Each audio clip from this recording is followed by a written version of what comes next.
Bueno, yo fui un gran amigo de Violeta Parra. Fui además un colaborador de ella. Hicimos trabajo juntos.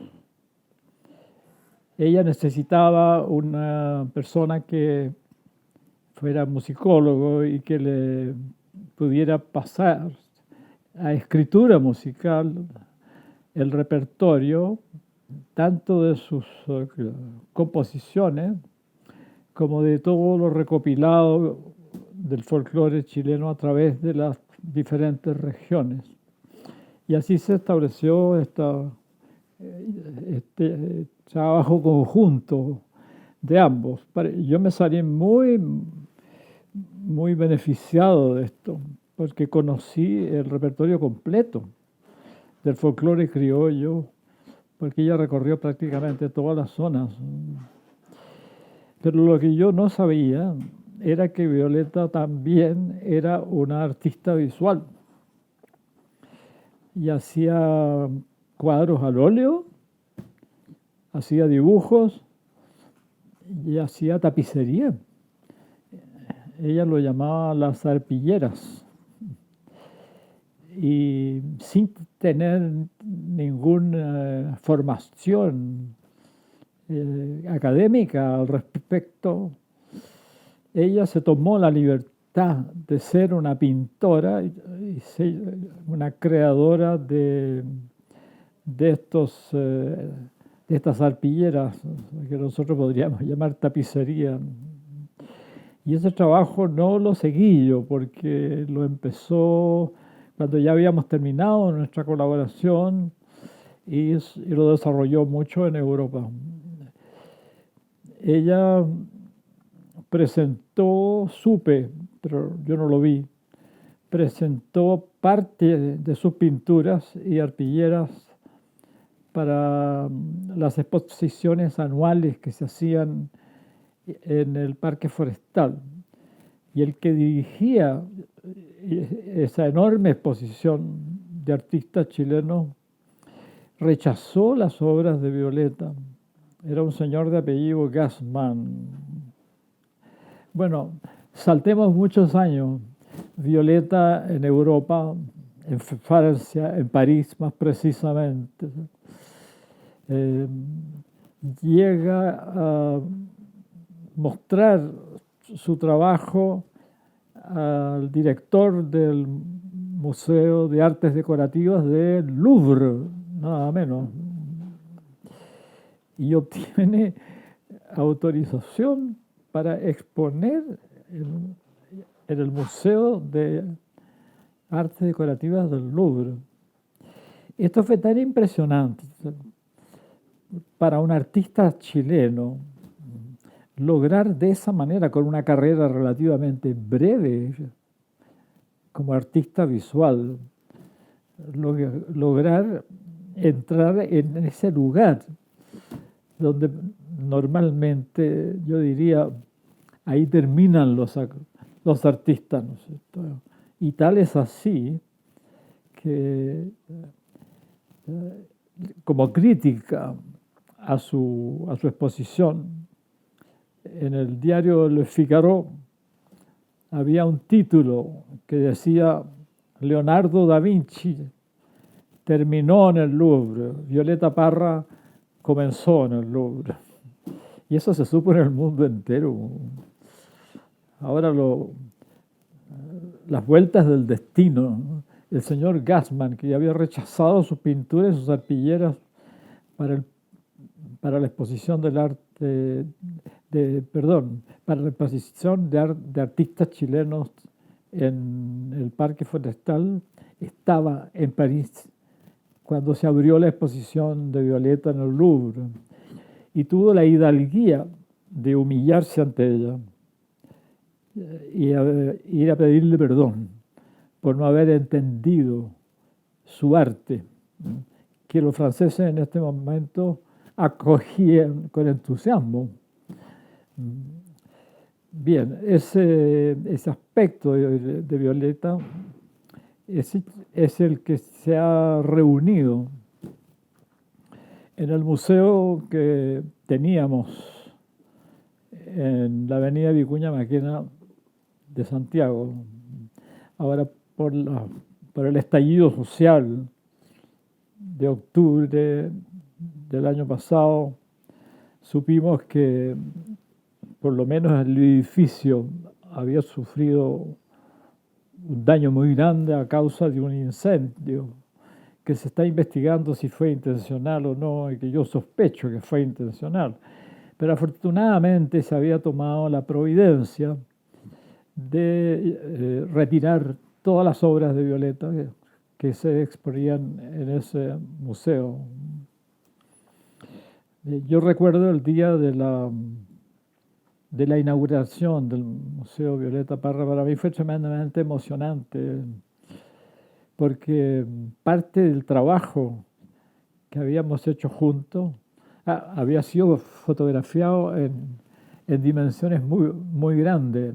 Ya aparecían en los muros o a veces en los vidrios de los ventanales. Y yo distinguía mi caligrafía y también mi letra. Ahí me encontré con el ángel poco antes que muriera, ¿no es cierto? Y con la Isabel y otros miembros de la familia, con quien siempre he tenido excelentes relaciones, ¿no? Tanto que de repente me he sentido un miembro de esa familia.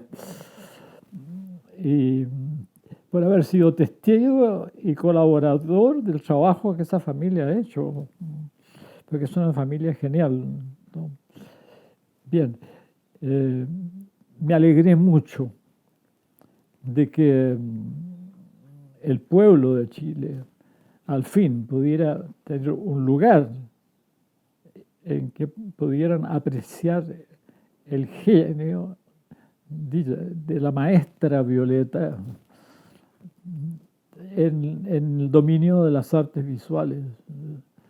O sea, esa es pintura popular. Esa es pintura que no tiene nada que ver con la academia. Pintura o tapicería, ¿no? Que no tiene nada que ver. Pero, pero tiene un soplo de talento, yo diría único en la estética del mundo en este momento, porque yo he visto mucho arte y nunca había visto la libertad de forma, la libertad con que se trata la figura humana, como lo hace o lo hizo Violeta, ¿no? Eh, o sea, Chile necesita ese museo. Nosotros la conocemos mucho por el oído y por el ojo, porque podemos leer sus versos, podemos recitarlos, podemos oír las grabaciones que ella dejó,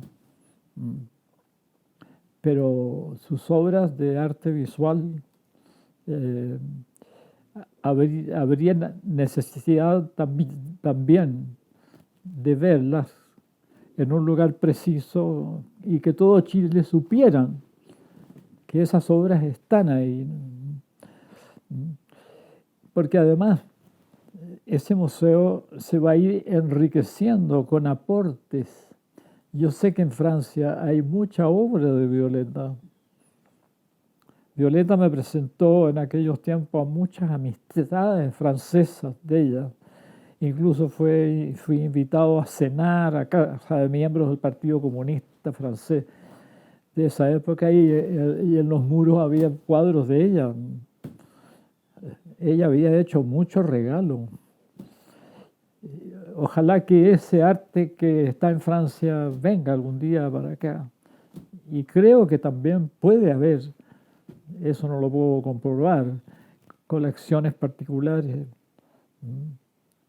Desde luego en casa de Nicanor había gran cantidad de obras de la Violeta. O sea, falta por lo menos la misma cantidad de obras que hay ahí actualmente, falta por agregar otro tanto. Es necesario entonces, creo yo, para para enriquecer la cultura chilena, de que esas cosas no estén guardadas, sino que las pueda ver todos los chilenos y todos los extranjeros que van a venir como turistas o como académicos o como alumnos, que vean cómo una persona como Violeta, que no tuvo nunca academia como pintora o como tapicería, se tomó la libertad de transformarse en una verdadera pintora y en una verdadera tapicera, ¿no es cierto? Eso es una proeza increíble en la historia de la cultura chilena. Y transformarse así un poco al correr de la guitarra en uno de los mejores poetas que tenemos. Piensen ustedes que cuando se editó las obras completas de ella, Zurita, uno de nuestros mejores poetas, dijo: ella está por encima de todos nosotros, ¿no? Digamos que ella tiene una ventaja como poeta, tiene una ventaja sobre nuestros grandes poetas incluso. Ella ha vivido esa poesía. Esa poesía salió de un juego musical, verbal musical. O sea, ella al componer una canción hizo también un poema. Eso no lo hizo Pablo Neruda, ni de Roca, ni la Mistral, que era música. Ella lo hizo de esa manera. Es una poesía que nació de una canción, de un canto. Todos los poetas dicen que cantan. Neruda dice varias veces, y canto, y canto, y canto, pero no canta, él escribe nomás. Era negado para la música por lo demás, Pablo Neruda, ¿no? La que cantaba era la Matilde, ¿no? Pero él, respecto de la música, cero. Pero él dice que canta, y también lo dice Huidobro, pero no cantan. La verdadera que canta es ella. Canta, pinta, teje, a la suerte la aguja, como decía ella. Entonces el pueblo chileno necesita ver eso. No sería un acto de generosidad con nuestro pueblo y con nuestra cultura de que eso quedara guardado. Yo en esta casa tuve un museo indígena bastante numeroso como cantidad de piezas de todo tipo, líticos, tejidos, cerámica, platería, y lo junté durante 50 años vivía. Pero ¿qué sentido tenía que yo tuviera todo eso guardado aquí? Parte en caja y parte en vitrina, y que lo viera solo mi familia y mis amigos. No tenía ningún sentido. Eso era un patrimonio. Y yo no se lo iba a vender a la universidad, porque el lugar ideal para eso era mi universidad, mi academia.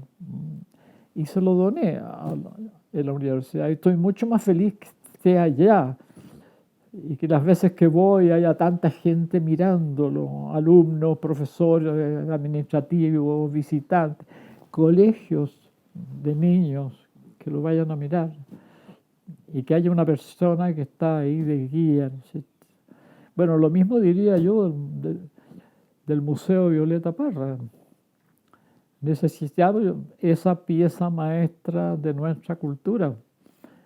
No puede quedar guardada esa pieza maestra, como la llamo yo, de la cultura chilena, esté al alcance de la mano, de los ojos, de los oídos del pueblo chileno. Bueno, tú comprendes que una persona que tiene dos apellidos extranjeros como yo,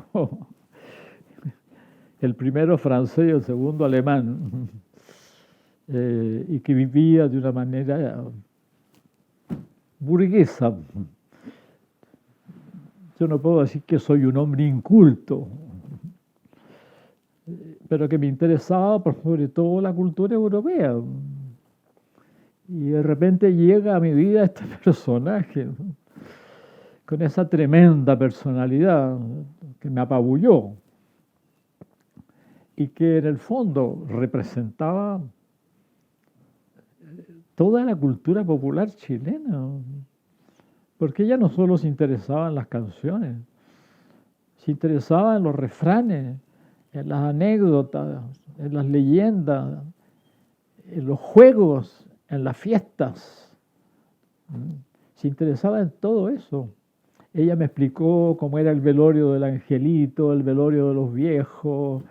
Por eso yo pude cantarle a mi señora cuando estaba en el féretro ahí. Pude cantarle versos de velorio que ella me enseñó. Por eso dije, si Violeta hubiera estado aquí, habría cantado esto y no viene separarnos de nuestras viejas tradiciones. Y le canté en el féretro lo que ella me enseñó de versos de velorio. Entonces, bueno, este personaje con toda esta carga llega a mi vida con un carácter muy fuerte. Al principio me apabulló. Al principio yo me sentí inferior a ella. Esa es la verdad. Porque ella era un ser vigoroso que representaba toda una cultura. ¿Y quién era yo? Era un pituco de mierda, ¿no es cierto? Así. Lo digo porque ella me lo dijo. Me dijo que yo era un pituco de mierda, que no entendería nunca a su pueblo. Y claro que me enojé yo en ese momento, pero con el tiempo yo me di cuenta que era un desafío. Era un desafío eso. Y yo me propuse conocer la cultura popular chilena por el desafío de ella. Y ella en gran parte me lo reveló. Tú comprendes que hubo muchos choques entre nosotros, porque yo no podía entender de buenas a primeras todas las proposiciones de ella. Y al no entenderlas, ella montaba en cólera, porque hay que decirlo, ¿no es cierto? No sé si es un defecto o es una virtud. Ella montaba en cólera fácilmente. Cuando le desagradaba algo, no lo ocultaba.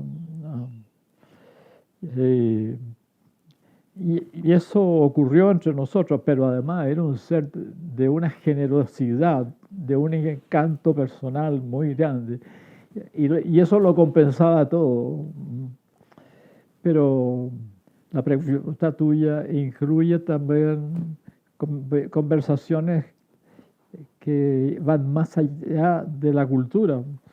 O sea, el sentido de la vida, para qué vivimos, la existencia de Dios, el cristianismo, la persona de Jesucristo, todo eso hablamos. Y si quiere que haga yo en este momento una cita de sus palabras, se me ocurre a primera, así, lo que primero se me viene a la mente, que referente a la persona de Cristo, ¿no? Y me lo dijo así: a mí Cristo no me lo saca del corazón ni el Comité Central del Partido Comunista, porque en esa época era miembro del Partido Comunista, ella y Nicanor, ¿no? Pero lo dijo de esa manera, que Cristo estaba en su corazón, y pintó maravillas sobre Cristo. Pintó 3 cuadros de los crucificados, de él entre los 2 ladrones, y le puso el título Los 3 ladrones. Ella sabía por qué, ¿no es cierto? Sabía por qué, porque Cristo no le hacía asco a los ladrones, no le hacía asco a las prostitutas, Él sabía por qué existen los ladrones, él sabía por qué existen las prostitutas y tenía una misericordia tremenda con esa gente que vive al margen de la ley o al margen de la moral. Él los trataba con mucha misericordia y eso ella lo sentía. Por eso lo llamó los tres ladrones. Bueno, nuestras conversaciones fueron a veces muy profundas, ¿no? Muy profundas. En ese sentido, ¿cuál es el sentido de la vida?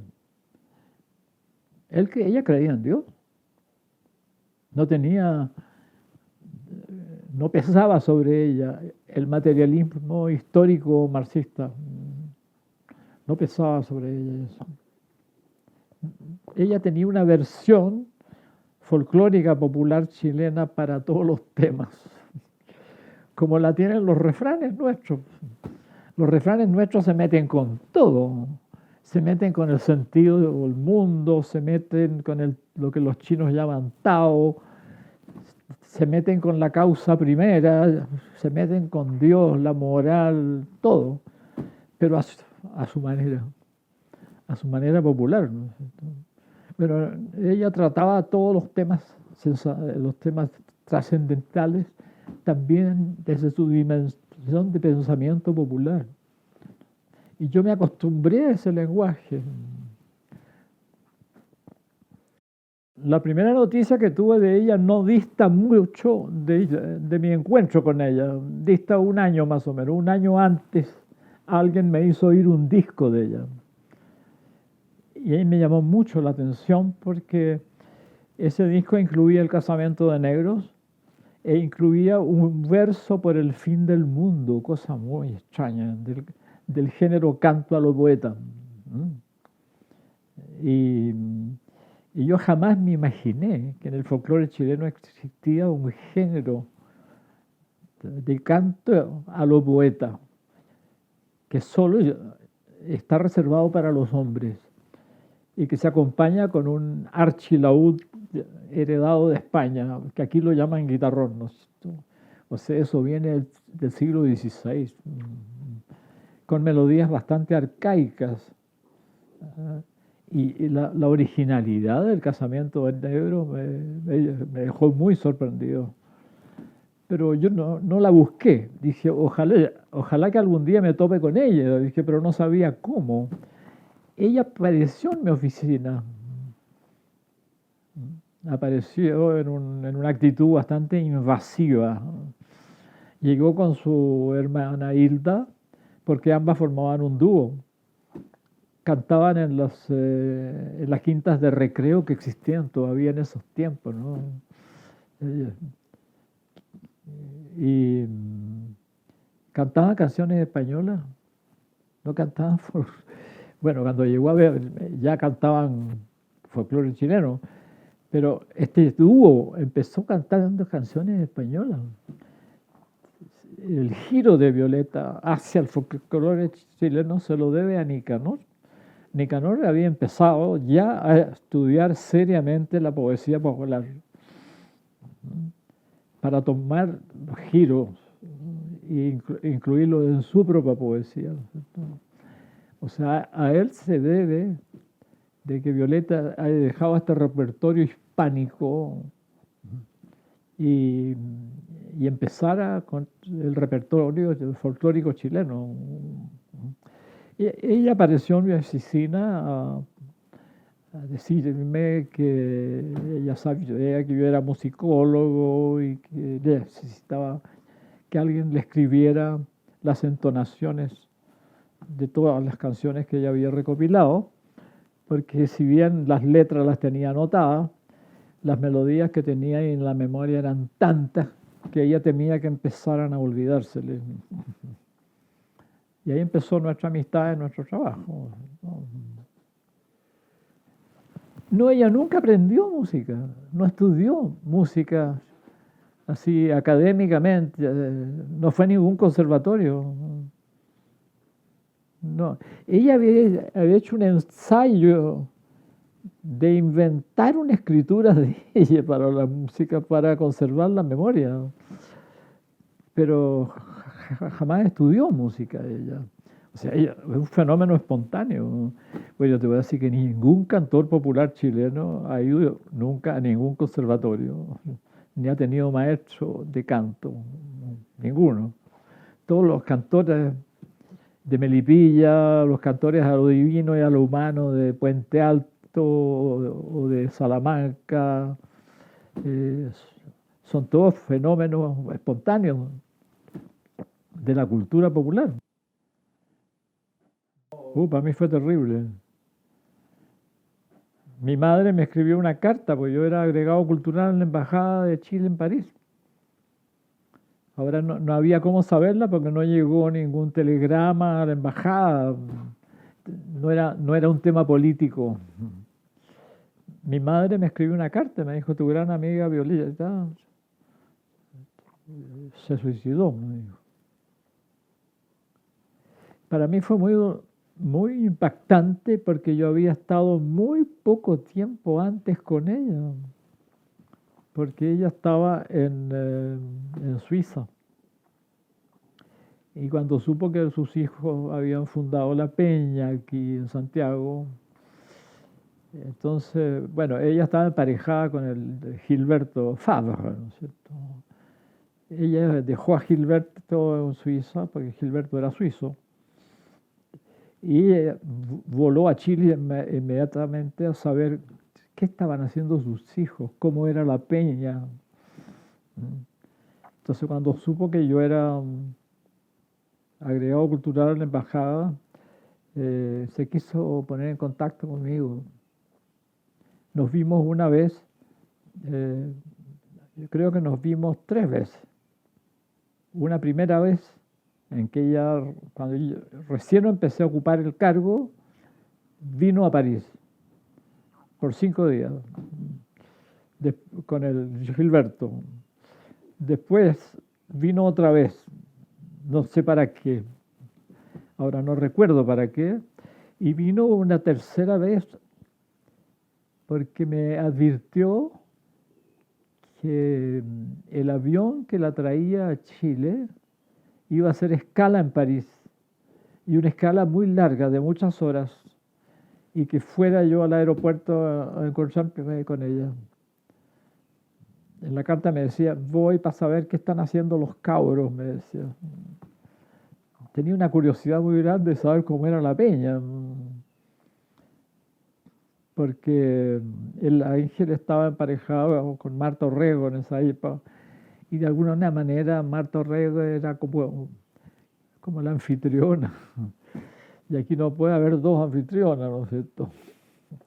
Porque Violeta es el centro o no lo es. Entonces, ahí la vi yo por última vez, pero yo no sabía. Tal vez ella tenía ya planeado poner fin a su vida, ¿no? Porque estaba muy mal con el Gilberto. El Gilberto estaba por irse. Y bueno, esa vez estuvimos solos, tuvimos como 5 horas en el aeropuerto de París, almorzamos juntos, pero yo nunca la había visto más alegre y simpática conmigo, no rigurosa, simpática, amiga. Y ahí ocurrió un hecho muy extraño. De repente me dijo, ¿te acuerdas de ese canto a lo divino que cantaba don Emilio Lobos? Ese sobre, no me acuerdo cuál era el tema, pero era un tema bíblico.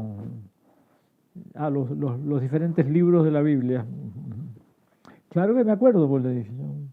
A ver, pues cántamelo, me dijo. Y yo se lo canté. ¿Está bien tu memoria? Me dijo. Pasaron 5 minutos. Oye, ¿te acuerdas de esa tonada que cantaba esta señora que encontramos en Concepción, en un rancho? Porque yo estuve con ella en Concepción, ¿no? Claro que me acuerdo, pues le decía yo, a ver, cántamela, pues.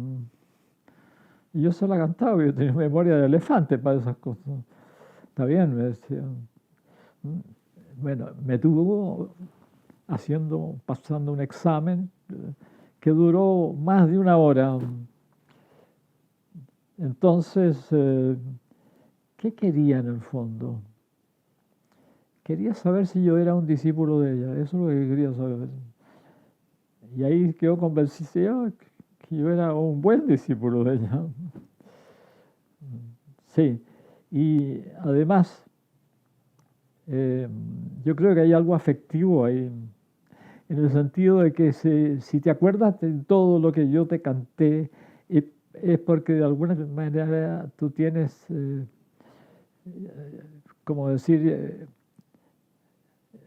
el cariño que tú sientes por mí no se ha extinguido, no se ha malogrado. También había esta cosa afectiva. Y en ese momento yo siento que ella necesitaba que la quisieran, porque ya yo creo que se estaba preparando run run para irse para el norte, ¿no es cierto? Yo creo eso, porque volvieron a Chile, porque después él volvió a Chile, y aparecieron ambos en la peña de sus hijos, ella. Pero él se fue para el norte ya para no volver muy poco tiempo después. Muy poco tiempo después. O sea, me hizo pasar un examen. Ahora, yo solo conté a Nicanor. Y Nicanor me dijo, qué coincidencia, conmigo hizo lo mismo. El día antes. Fue a mi casa con la guitarra y me cantó las mejores canciones de ella. Y me preguntaba cuando terminaba, ¿y te gusta esta canción? Al principio, claro, él le dijo, bueno, Violeta, ¿qué está pasando? ¿Por qué? ¿Cuántas veces me la has cantado? Pero de repente, dice Nicanor, yo noté algo raro. Y me hice el leso y la dejé hacer. La situación era insólita. Preguntarle a su hermano si le gusta Gracias a la vida.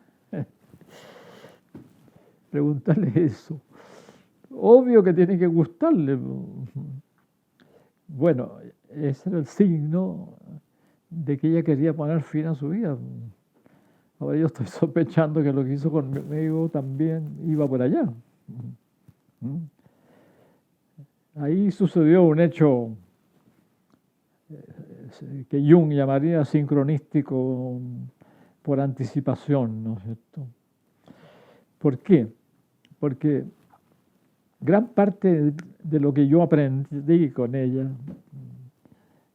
por lo que ella me cantó y por la fuerte memoria que yo tengo, es lo que yo utilicé después en mi auto sacramental de Navidad, que lo cantan todos los coros de Chile en este momento, y que se estrenó en la Catedral Metropolitana por allá por los años 80, con gente que vino de las poblaciones, porque las llamamos por la radio y por la televisión. Ahí se estrenó y está hecho entero con melodías que ella me cantó y con texto de Fidel Sepúlveda.